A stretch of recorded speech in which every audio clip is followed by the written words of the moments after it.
পৃথিবীটা বিশাল, আর মানুষজন তো আরো বিশাল বুদ্ধির। এক এক দেশে এক এক রকম খাবার, আর কিছু খাবারের নাম শুনলে মনে হয় যেন কারো দুঃস্বপ্ন বা কল্পবিজ্ঞানের গল্প পড়ছি। তো চলুন, ঘুরে আসি এমনই কিছু খাই নাকি পালায় টাইপের খাবারের রাজ্যে। প্রথমেই চলুন চীনে। সেখানে আছে একটা খাবার, নাম 100 ইয়ার্স এগ, মানে শতবর্ষী ডিম।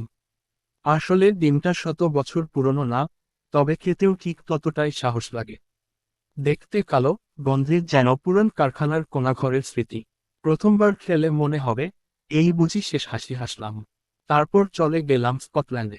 সেখানে আছে হ্যাগিস, ভেড়ার কলিজা, ফুসফুস আর হৃৎপিণ্ড একসাথে পাকস্থলীর ভেতরে ঢুকিয়ে রান্না করা। শুনেই ভাবলাম, ভাই, এত অর্গানাইজ খাওয়ার দরকার ছিল। এটা খেয়ে যদি কেউ ভালোবাসা পায়, তাহলে সে সম্পর্ক আজীবন চলবে। ইতালিতে গিয়ে একটা জিনিস দেখলাম, কাসু মার্জু। এটা একটা পনির, যার ভেতরে আস্তে আস্তে বাচ্চা পোকা বড় হচ্ছে।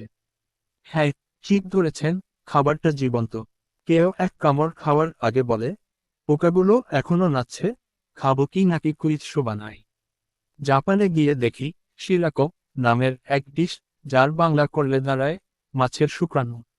বন্ধুকে বললাম, ভাই, প্রেমে পড়লে মানুষ চোখ বন্ধ করে সবই খায়, কিন্তু এইটা একটু বেশি সেলফলেস লভ। মেক্সিকোতে তো দেখি চাপুলিনেস, ভাজা হাঁসফ্রিং। খেতে গেলে মনে হয় যেন শৈশবের স্কুল ব্যাগের লুকানো পোকামাকড় সব জীবন্ত হয়ে ফিরে আসছে। আর আমাদের বাংলাদেশ, এখানে তো আছে চুইঝাল। এটা এমন এক জিনিস, খেতে গেলে প্রথমে মনে হবে কিছুই না, 5 সেকেন্ড পর মনে হবে মুখে আগুন লাগলো, আর 10 সেকেন্ড পর মনে হবে চুলো আগুনে পুড়ছে। পরে যখন পানি খাও, তখন সেই পানীয় ঝাল লাগে। এটা খাওয়ার পর কেউ যদি তোমাকে ভালোবাসে, বুঝে নিও, সে সত্যিই তোমার আপনজন। এইটা খাওয়া যায় নাকি দেখানো হয়, এক ভোজন যাত্রার ফালতু ফিলসফি। বন্ধুরা, আমি ঠিক করেছি, পৃথিবীর সব খাবার টেস্ট করব।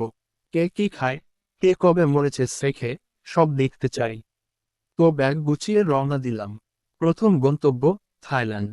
হোটেলে ঢুকেই ওয়েটার এসে এক থালা খাবার রাখলো। আমি ভাবলাম, চাইনিজ নুডলস। খেতে গিয়ে দেখি, নুডলস না ভাই, এ তো লম্বা, চিকন, কুচকুচে কালো সাপের মতো কিছু। নাম বাম্বু ওয়ার্ম, মানে বাসে থাকে আর পেটে যাবে, একদম ইকোলজিক্যাল চেইনের মতো।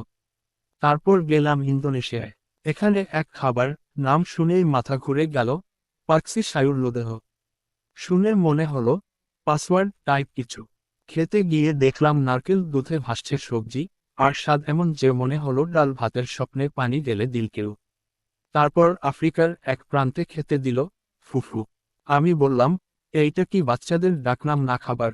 খেতে গিয়ে বুঝলাম, ওটা আসলে আলুর মত কিছু, যা খেতে গেলে 30 মিনিটে 2টা কামড় দেওয়া যায়।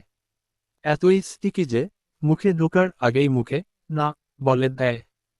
তবে আসল মজা শুরু হলো কোরিয়া গিয়ে। খেতে বসে ওরা বলল, আজ আপনাকে লাইভ অক্টোপাস খাওয়াব।